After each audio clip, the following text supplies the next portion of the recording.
All right, class, I hope you are enjoying your social distancing. I figured we could go over one of the worksheets that I posted yesterday.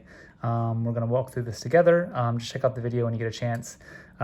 Clearly, you can tell it took me a while to set up this video. I am using my cell phone, and I have it stacked on about 3 or 4 board games. So please don't mind the amateurness of my recording. Okay, so first example says, suppose the path of a football that a punter kicked is modeled by this following function.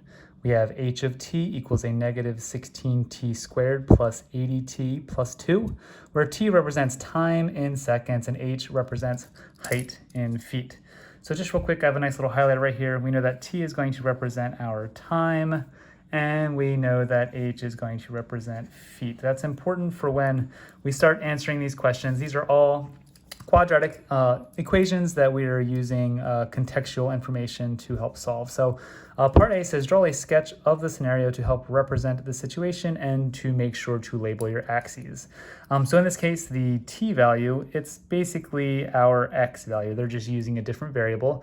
So on the x-axis, which is my horizontal axis, we are going to label that time in seconds. Time, and then in parentheses I have seconds. And then my y-axis is going to be represented by the height of the football after it's been kicked. So we can say height, and we know those units are feet. All right, and then lastly, I'm just going to sketch just a quick idea of what this representation is going to happen. Obviously, we know when we kick a football, it goes up in the air, but eventually it's going to come down due to gravity. So I'm going to start the football right about here. We'll talk about that here in just a couple seconds. And then it's going to go up, and then it's going to eventually come back down. We know obviously it's going to hit the ground and stop, but we know this is also a quadratic, so technically it keeps going on forever. But since it's a contextual problem, we can kind of like negate this right here. Okay, first question. It says, how long did it take the ball to reach its maximum height? All right, so using my highlighter, keywords in this question is the maximum height. That word maximum should kind of spark your brain into getting that vocabulary of the vertex. All right, so it says, what are we looking for in math terms? I should have written the vertex over here, so we are looking for the vertex, but we're looking for the height, the maximum height. So we should know that the vertex is actually a coordinate point, so the vertex is an x and a y value.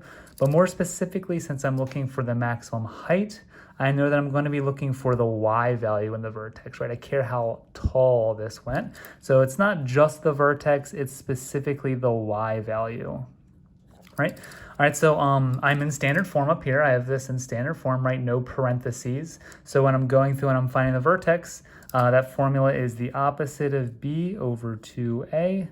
And then whatever I get, I plug that back into my function in order to find the y value. All right, so this first little calculation, the opposite of b, my b value is an 80. The opposite of that would be a negative 80. And I'm dividing that by 2 times a. A in this problem, a, remember, is the coefficient of the x or variable squared term, would be a negative 16. All right, this gives me a negative 80 over a negative 32. And then I'm going to use my calculator over here so I don't make a mistake that's going to be on video forever.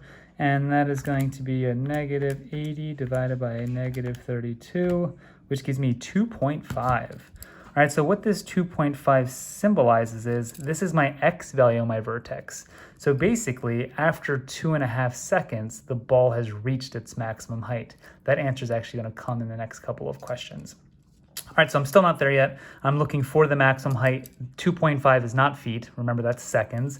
So in order to find the maximum height, what I'm going to do now is take this 2.5 and plug it in for every single t that I see in my equation. So I have a negative 16.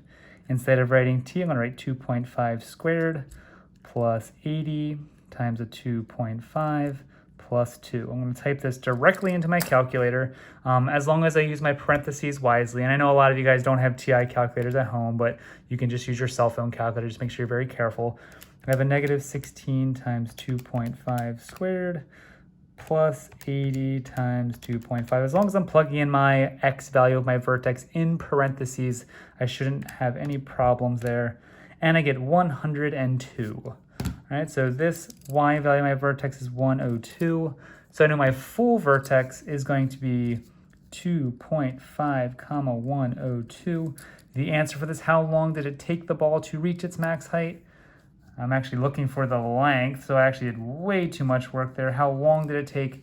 That answer is 2.5 seconds. That's why it's important to read your question. 2.5 seconds. Okay, we've actually already answered part C as well. Went a little ahead of the game there. It says, how high did the ball go? So this is the one question that we're actually looking for, the max height, right? So this is, how high is the maximum height? That word maximum should signal in your brain, once again, that we're looking for the vertex.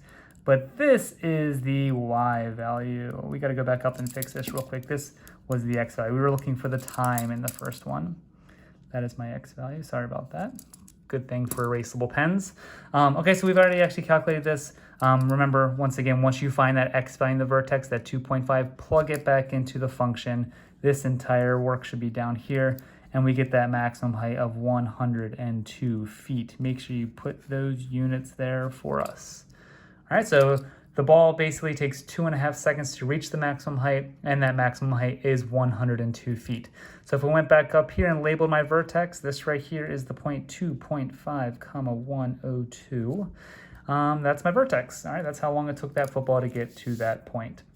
All right, moving on. We have, how long was the ball in the air?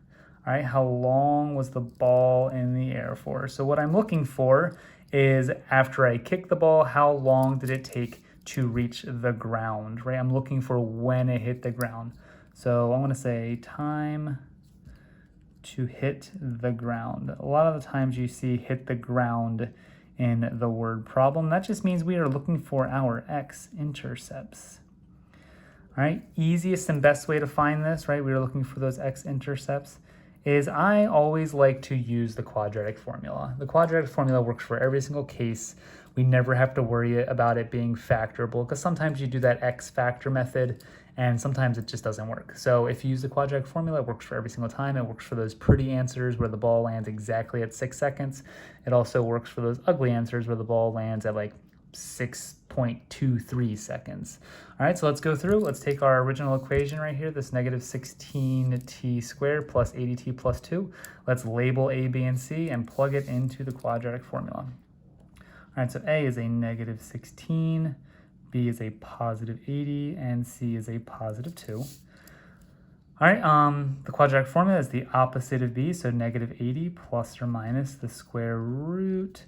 And then we have b squared minus 4 times a times c all over 2 times a. Remember to put those terms all in parentheses, just in case you're trying to type this in your calculator a little quickly. You don't want to make a silly mistake. When we do the quadratic formula, you always want to simplify under the radical first. That is known as our discriminant. We should get a positive discriminant because clearly when I kick a football, it lands. It has an x-intercept. Remember, if you get a negative discriminant, that means it doesn't touch the x-intercept. So like in a real world problem, when you're kicking a football and if it doesn't hit the ground, we got some other issues going on in the world. So let's go ahead and let's type in that discriminant first. We get 80 squared minus 4 times negative 16 times 2, and we get a discriminant of 6,528. That sounds like a humongous number. So hopefully we're doing this correctly. Let's go through, and we have a negative 80 plus or minus the square root of 6,528. And then I'm going to go ahead and clean up my denominator. We know that 2 times a negative 16 is a negative 32. All right, now what we're going to do is we want a solution. So I'm going to now see if I can take the square root of 6,528. When I do the square root of that answer, I get 80.79. So when we were in class, we went through and did problems like this, and we would always see if we could like factor tree this down to a nice clean number. But since we're doing a realistic problem, like I want my answer to be like a normal number. So like in this example, we're going to actually take this number and round it to make it a little clean. So I'm going to round this to 80.8. So what I have is a negative 80 plus 80.8. All right, let me just go back and double check my math here real quick. 80 squared, b squared minus 4 times a times c. This all looks pretty good. All right, and this is over a negative 32. Don't forget that's a plus or minus there. All right, so now we're going to go through and we're going to break this off into our two problems. All right, so we have a negative 80 plus 80.8 divided by a negative 32. And then we also have a negative 80 minus 80 divided by a negative 32. All right, so we actually get a nice clean number. So even with us rounding, we got a 5, which is pretty awesome. Okay, so the first answer that we got, if you can see my calculator, was a negative 0.025. So looking at my picture, that's this x-intercept right here, which obviously makes no sense. You can't kick a football and it land negative 0.025 seconds later. So that's one of those extraneous solutions. It's a solution, but it doesn't make sense in the problem. So obviously the solution I'm looking for is this one over here, and that's where that 5 is coming in at. So we want to just make sure we write our answer out. So it takes, how long was the ball in the air for? The ball was in the air for 5 seconds. Nice clean answer even after all those ugly numbers to begin with. All right, last question for the example. It says, at what height was the ball kicked? And what are we looking for in this in math terms? So I'm looking up at my diagram once again. The ball was kicked right here. All right, this point right here, since it's on my y-axis, my x value is 0. That point is also called the y-intercept. Right, that's my y-int. All right, and since we're in standard form, if we go back up here, sorry, I'm getting a lot of stuff over here in my way. If I'm over here in standard form, we know that the y-intercept is always given to us as always this c value, and that's always my initial height. All right, so last problem, we're gonna take this, my normal equation, h of t equals a negative 16t squared plus 80t plus 2.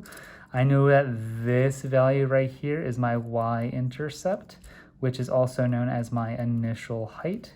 So basically when this person is kicking the ball, they're punting it. I'm not sure if you guys know what that means. A lot of you guys do. But basically they hike it to the punter and he kind of like takes a few steps and then kicks it. The ball is not on the ground. He kind of just drops it to his foot. So in this case, the height of the ball is 2 feet. That is how high the ball is off the ground before he kicks it, right? That point that we are looking for is the y-intercept. All right, this is just the first example. I'm going to post this video and then we will go through and we'll do the next couple examples here in a couple minutes. All right, thanks for listening.